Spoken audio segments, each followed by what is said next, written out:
بسم الله الرحمن الرحيم. أتحدث إليكم رمضان عبد الحافظ، منسق عام اتحاد القوى السياسية والمجلس الوطني الاسكندري، ومؤلف كتاب أحلام الشباب. موضوعنا النهارده عن استكمال مهرجان البراءة للجميع. استكمال براءة الجميع. بالأمس تم الإفراج عن سامح فهمي وجميع المتهمين في قضية الغاز الإسرائيلي، أكبر قضية تسجيل الغاز الإسرائيلي.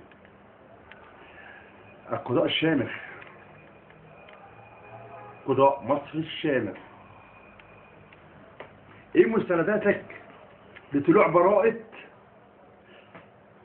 سامح فهمي والمتهمين؟ يعني سامح فهمي مش مدان؟ عندك مستندات ان سامح فهمي ده مش مدان عشان طلع براءة؟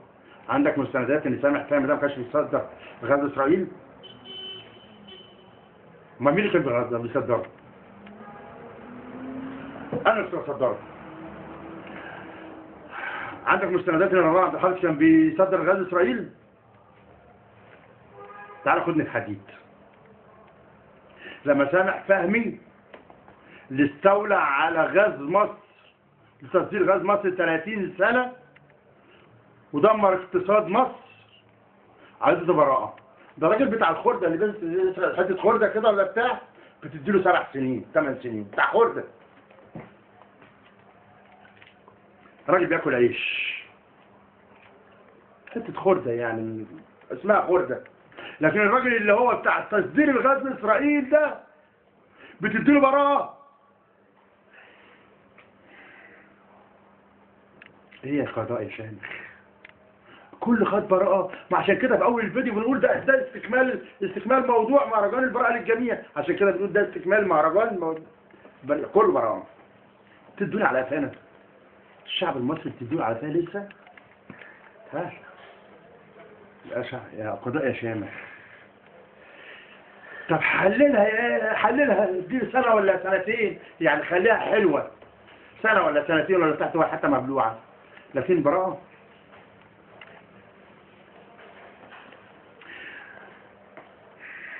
خلاص ما عادش في حد من السجن من عصابة المخلوع. من عصابة المخلوع ما عادش في حد في السجن، كله طلع براءة. رمضان عبد الحافظ هو اللي قتل الثوار، رمضان عبد الحافظ هو اللي صدر الغاز لإسرائيل، رمضان عبد الحافظ هو اللي خد المليارات. ومعايا بالمرة معايا حسين سالم. حسين سالم شريك سامح فهمي اللي ودى فلوسه بره وقاعد يتفرج علينا مبسوط ومتكيف. والله في سماه، والله في سماه ما حد بوظ ثورة مصر ولا حد بوظ مصر غير القضاء الشامخ.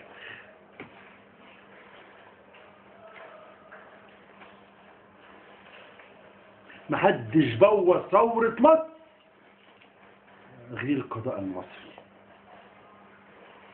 والحاج حسين طنطاوي.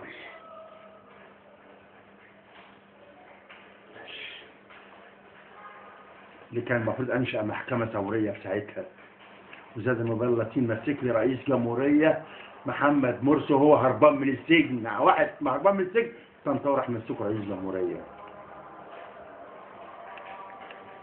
كل براءة كل براءة. ايه اللي بيحصل؟ تعملوا ايه في مصر؟ بس مش شطارين على ناس الغلابة. واحد ما دفعش نور، واحد ما دفعش مية، واحد مادي على وصل مش عارف على 200 جنيه، مزنوق مش عارف ايه بتاع، تدي 5 سنين 7 سنين 8 سنين، عيال صغير اهو وعمالين كده. لكن الناس الكبار اللي حط في جيوبهم المليارات، ايه المليارات اللي عماله تعدي في جيوبهم بتقول لهم براءة؟ ليه؟ ايه دي ايه الدليل اللي هو مش مدان؟ ايه يثبت؟ مسرحية بايخة، حاجات بايخة، مسرحية كاملة. والاعلام حتى ما صارش ولا قال اشمعنى ده، يعني المفروض كان طالع الاعلام ده، طلع اي مذيع دمه حر كده قال ازاي سامح فهمي يطلع براءة. انا راجل مواطن عادي وبعمل فيديو، خدت بالك يعني بقول ازاي انا بقول سامح فهمي يطلع براءه. قلبي وكاني مغلول ان سامح فهمي يطلع براءه وانا مواطن عادي.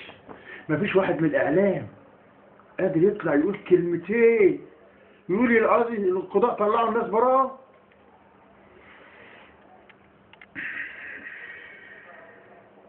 عمالين نجيب شويه فلوس من قطر، عمالين نجيب شويه فلوس من السعوديه، عمالين نجيب شويه فلوس، خدت بالك، عشان خاطر ناكله، عشان خاطر نبنوا مشاريع ومش نبنوا مشاريع والكلام ده. وسايبين اللي معاهم المليارات اللي فلوسهم كلهم بره سايبينهم، وعاملين يقول لي والنبي ازيك يا امارات عامله ايه؟ صحتك عامله ايه؟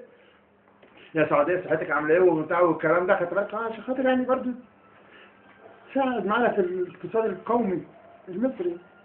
واللي معاهم مليارات داخل البلد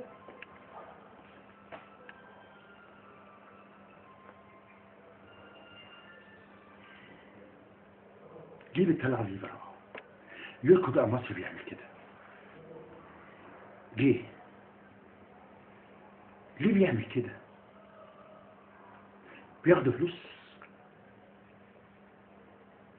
انا سابقا قلت في هذا الفيديو في ايام محكمه مبارك لما طلع برضه براءه، قلت في هذا الفيديو بتاع براءه مبارك، قلت يا قاضي انت خدت كام من مبارك؟ مليار و2 مليار و3 مليار جنيه. وبقولها تاني، يا قضاء يا مصري، ايه الدليل الوحيد اللي عندك ان طلع سامح فهمي براءه؟ طب احبس 4-5 من بيت المتهمين التانيين. طب لما بنبلوها شويه، يعني سامح فهمي رماها على حسين، سامح فهمي رماها على خليل، سامح فهمي رماها على متولي، خدت بالك؟ طب متولي خد 3 سنين سجن 4 سنين سجن، خدت بالك ايه؟ حللها يعني، كنت حللها لسامح فهمي، حللها له يعني. لكن بالمنظر ده ما هو الشعب المصري بقى خلاص بيتفرج على اسئله بقى، مش حد اتحاكم ولا حد خد اعدام.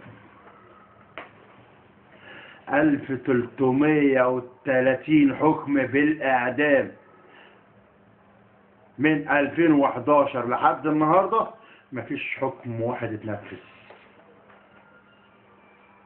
1330 حكم بالإعدام ومفيش واحد فيهم لحد دلوقتي اتنفذ.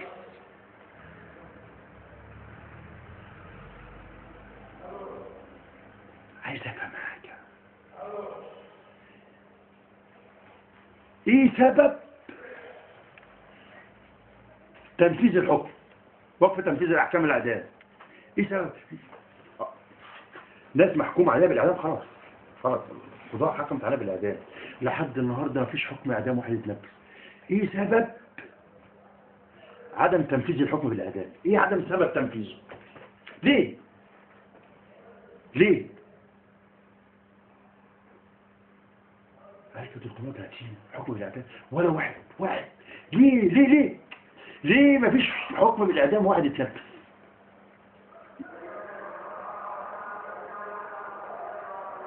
تسجيل غزو اسرائيل، يا قاضي يا شامخ، حسبنا الله ونعم الوكيل، حسبنا الله ونعم الوكيل على ثورة مصر وشباب مصر، شهداء مصر، مصابين مصر، محابيس مصر.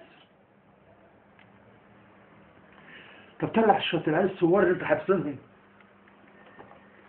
اهو دول صدروا غزو اسرائيل ولا حتى باعوا سرقوا خردة ولا عملوا حاجة، طلعوا بيقول عيش حرية عدالة اجتماعية. المحبوسين دول لا، طلعت بقى نظام مبارك المخلوق كله الحرامية. انا جت على سامح فهمي، كان علاء مبارك طلع وجمال مبارك طلع، الاثنين طلعوا، ومبارك طلع. يا جت على سامح فهمي ولا حسين سالم، يمهل ولا يهمل. والله الثورة هتقوم تاني، ولو هم توفوا في تربتهم هنطلعهم في تربتهم هنحكمهم بالإعدام.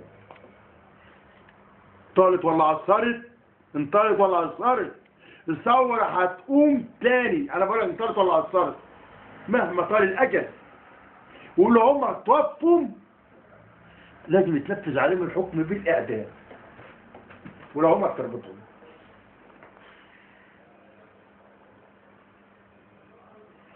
يا قضاء يا شامخ، يا قضاء يا شامخ.